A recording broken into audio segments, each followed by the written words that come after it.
So today we're just going over wiring, how I kind of wired my chopper.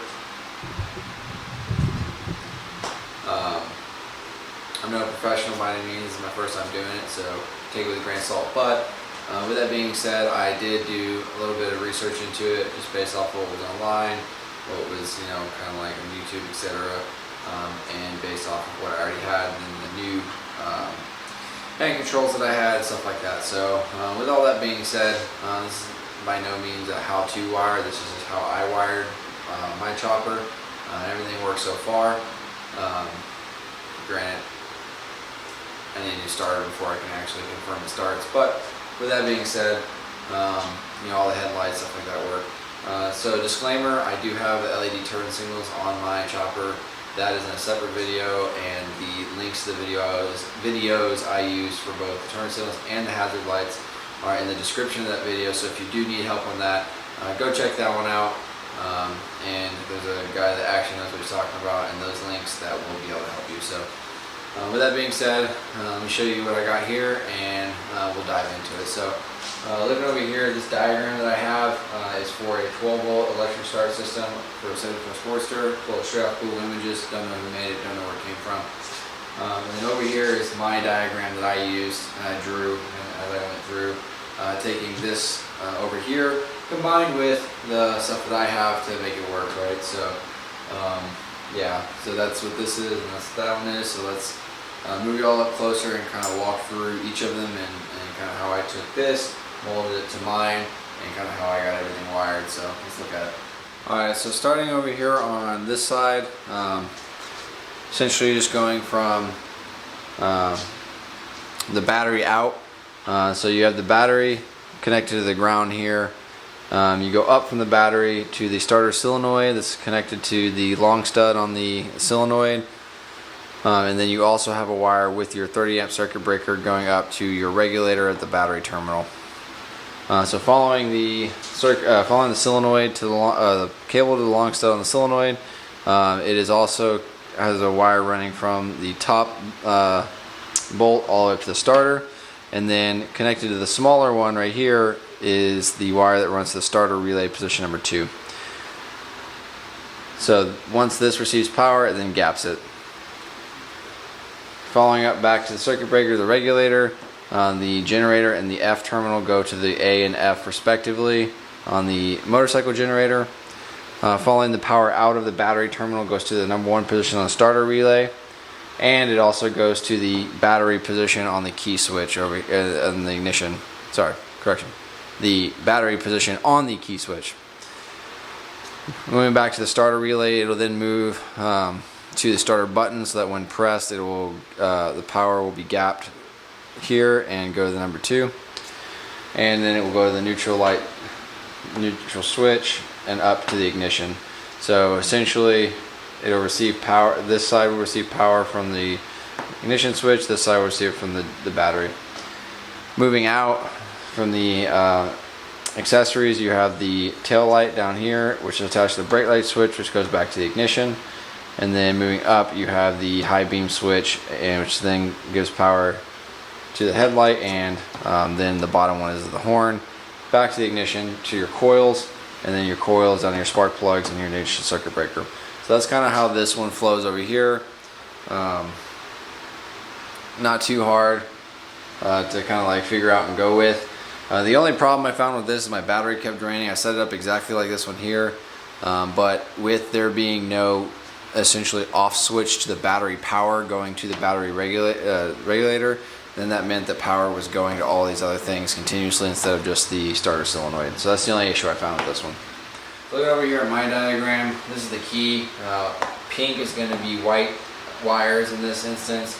Orange is going to be gray and orange wires. And then this is going to denote the ground. So moving from the back to the front, from this way to this way, you give the tail light and the headlight, so you give you the orientation as well as the rear turn signals and the forward turn signals. However, as I said, that's in another video. Alright, so looking at the battery right here, it's connected to the ground on the motor. I had to connect it to the motor just because when I powder coated the frame, I didn't have, I didn't know that it essentially was going to you know, prevent me from grounding it. I don't know why, maybe it's not true, but for some reason I can't get a good ground. Alright, so following the power out from the battery, so one cable is going to go to the long stud on the starter solenoid, and then from there, the bottom, long stud of the starter solenoid, which on my bike is the bottom, even though it's denoted in the top.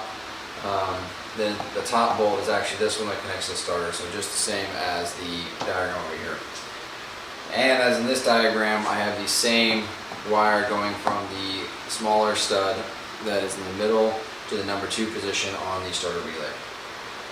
Alright, going back to the battery, following the cable all the way over to the battery position on the key switch. So this is the change that I was talking about. I did this here so that way when the key is off, there's no power going anywhere other than to the starter solenoid for the battery.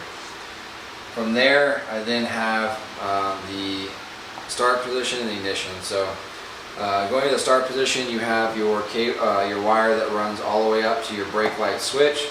That wire then runs all the way down to the brake light on the tail light. In addition to that, you have this green wire here, that's the running light for the rear tail light. Then you have 3 wires coming off, orange, pink, and black, that run up to the main wiring harness. In addition to that, the key switch also has the ignition wire that runs into the wire coming off the ignition, to the main wiring harness. So those are the 4 wires that run to the main wiring harness. So following those, the orange wire connects to the number 4 position, travels across, goes down into the horn switch on my handlebars. So I actually have handlebar switches that are replicas from the period of bike that I have for an F76 made by Drag Specialty. So it goes to the horn button.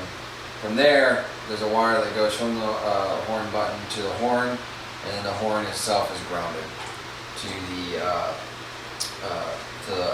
bike. So that's how the horn receives power.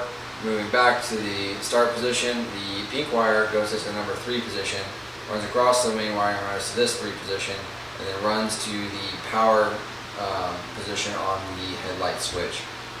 Once this will then power the low beam, as denoted in blue, to the headlight, and then the high beam, once the switch is activated, will then power the high. On my bike, I don't have a high beam on the headlight, so the low beam position is just no light, and the high beam is my light on, so I actually have the ability to turn off my front headlight. Not utilizing the left turn signal button or the right turn signal button, as they are on a separate wiring all together on the bike.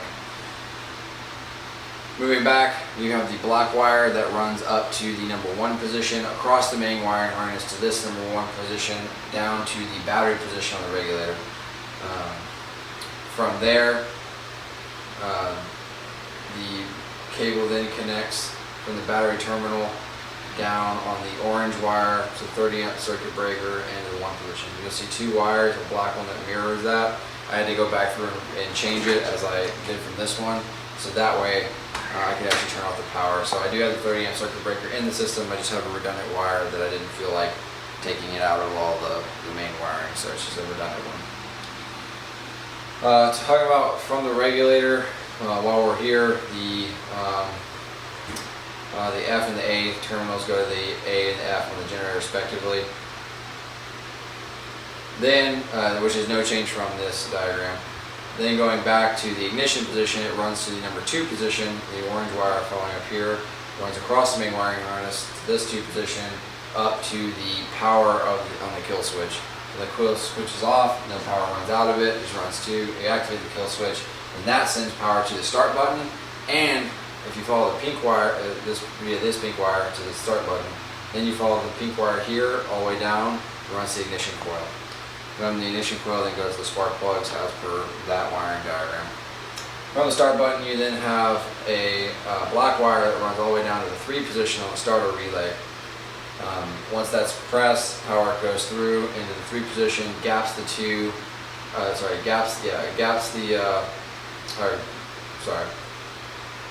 prevents the gap from the 1 and the 3, sending power to the starter solenoid, and then from there it sends power from the battery to the wire that runs the starter and starts your bike.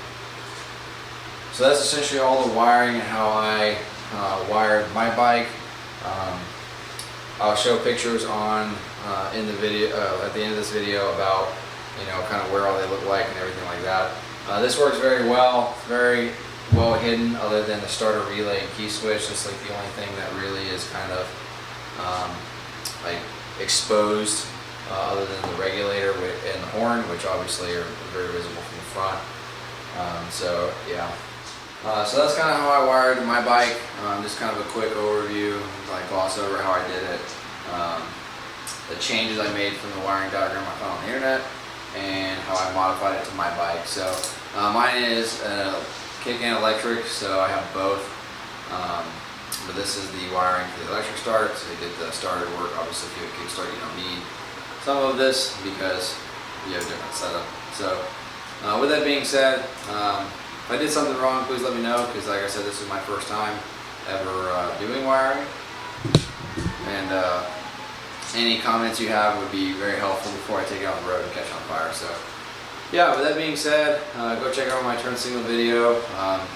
It kind of goes over how I did it on my bike, and how I trace it, and then in the link in the description of that one is how is the videos for both the turn and the hazard that I used to make that that wiring that's not displayed here. So